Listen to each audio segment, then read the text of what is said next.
പ്രിയ സുഹൃത്തുക്കളെ നമസ്കാരം. ഞാൻ ഇപ്പോൾ എൻ്റെ ഒരു സുഹൃത്ത് എനിക്കൊരു വീഡിയോ ആയിട്ട് ക്ലിപ്പ് അയച്ചു തന്നു. രമേഷ് പിഷാരടി ഇടത്തോട്ട് മുണ്ടെടുത്ത് പര്യടനം നടത്തുന്നു, ഇലക്ഷൻ പര്യടനം. അതുപോലെ അദ്ദേഹം ധരിച്ചിരിക്കുന്ന ഷർട്ട് പച്ച ഷർട്ടാണ്. അപ്പം എനിക്കിത് മനസ്സിലായി സംഗതി കണ്ടപ്പം. കാര്യം നമ്മൾ ഫോട്ടോ എടുക്കുമ്പം തിരിഞ്ഞ് ഫോട്ടോ എടുത്തു കഴിഞ്ഞാൽ അത് ഇടത്തോട്ടും ഇതാകും. കാര്യം അടുത്ത് തന്നെ ഷാഫിയുണ്ട്, ഷാഫിയുടെ പക്ഷേ വലത്തോട്ടാണ്. അപ്പോൾ ആ ഫോട്ടോ എടുത്തപ്പം സംഭവിച്ച ഇതാണിത്.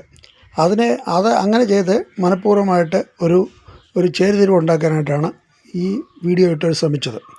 എൻ്റെ ഒരു സുഹൃത്താണ് എനിക്ക് അയച്ചു തന്നെ. അദ്ദേഹം ഒരു നിരപരാധിയാണ്. പുള്ളിക്കാരന് ഇത് കിട്ടി എനിക്ക് അയച്ചു തന്നേ ഉള്ളൂ. അപ്പോൾ പച്ച ഷർട്ട് പിന്നെ. അപ്പോൾ ഈ പച്ച ഷർട്ടെന്ന് പറഞ്ഞു കഴിഞ്ഞാൽ എന്തോ വലിയ അപരാധമാണോ? പണ്ടൊക്കെ കൊച്ചിൽ നമ്മൾ എന്താ പറയുക, സ്കൂളുകളിലൊക്കെ പഠിക്കുമ്പോൾ പെൺപിള്ളേർക്ക് പച്ചയും വെള്ളയുമായിരുന്നു. പച്ച പാവാട വെള്ള ബ്ലൗസ്, അല്ലെങ്കിൽ നീല പാവാട വെള്ള ബ്ലൗസ്, അതായിരുന്നു അവരുടെ യൂണിഫോം. അതുപോലെ ഇവിടുത്തെ ഹരിതകർമ്മസേന പച്ചയാണ്. അവർ മുസ്ലിം ലീഗുകാരൊന്നും ആയിട്ടില്ല. അപ്പോൾ ഈ പച്ച അല്ലെങ്കിൽ തന്നെ ഇവിടുത്തെ ഹിന്ദു സ്ത്രീകൾ പച്ച ബ്ലൗസ് ഇടുന്നവർ എത്രയോ പേരുണ്ട്. അവരിനി പച്ച ഉപേക്ഷിക്കുമോ? അപ്പോൾ ഇതൊക്കെ വെറും ഒരു ഈ ഗിമ്മിക്കാണ്.